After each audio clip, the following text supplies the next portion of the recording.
Hi there, Daniel meeting you guys today from the Audubon Center for Birds of Prey for today's Lunch and Learn. We're going to be talking about migration. A lot of different animals will migrate, whether it be humpback whales to monarch butterflies, but today we're going to be talking about birds. It's estimated that there's about 40% of all birds will migrate. Now that doesn't sound like a lot, but considering there's about 10,000 different species of birds, estimated 4,000 of them will partake in migrations. Now, migration itself is defined as the seasonal movement of animals from one location to another. The main driving force of migration is going to be the availability of food.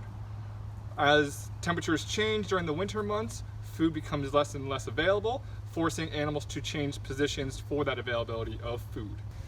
During the winter months, as temperatures drop, insects and plants will adapt to be able to resist these colder times, and the animals that eat those have to change where they go, for that food availability has become much more scarce. For these migrations, animals have to know exactly where they're going.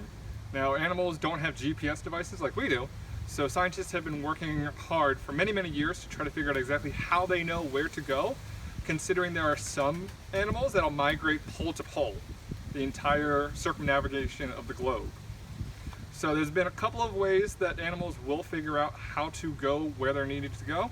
Some animals, like some species of birds, can actually see the magnetic field of the Earth, while other birds, like cranes, will be led through their first migration by their parents that are recognizing landmarks like rivers and mountains and even nowadays cities.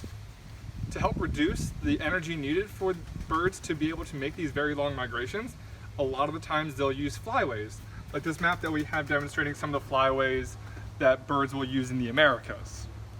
Now, there's 4 major flyways that are basically easy routes that birds will use from all different species. Whether they be peregrine falcons, swallowtail kites, purple martins, we even have robins and some other warblers that'll use this Atlantic coastline as a flyway to get to their wintering sites. Since Florida is the end of the Atlantic flyway, we actually have a hotspot of birding activity in the Florida Keys, where we'll see thousands of different birds all meeting at the same time each year during their annual migrations. And it also has become a big spot for conservationists to be able to identify where these birds are coming from and get a good understanding of how their populations are doing. Because of how many birds travel through these hotspots during their migrations, they've accidentally been picked up by weather radar units, mistaking them for cloud formations, as opposed to the high density of birds that are actually going through that area.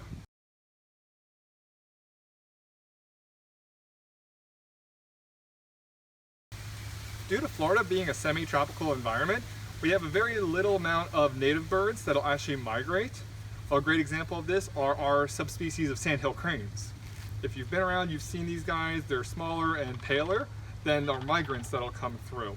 The migrant ones will be eating in the Midwest United States, feasting on insects and grains, and will be nesting up in the Canadian area and the top of Montana.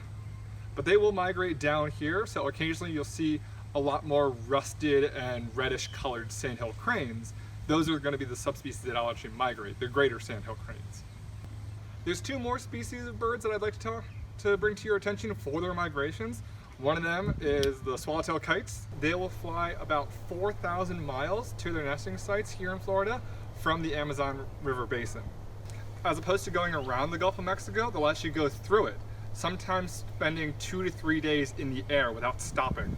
The last bird I want to tell you about is one that's near and dear to my heart, since I'm born and raised in New Jersey, is the red knot.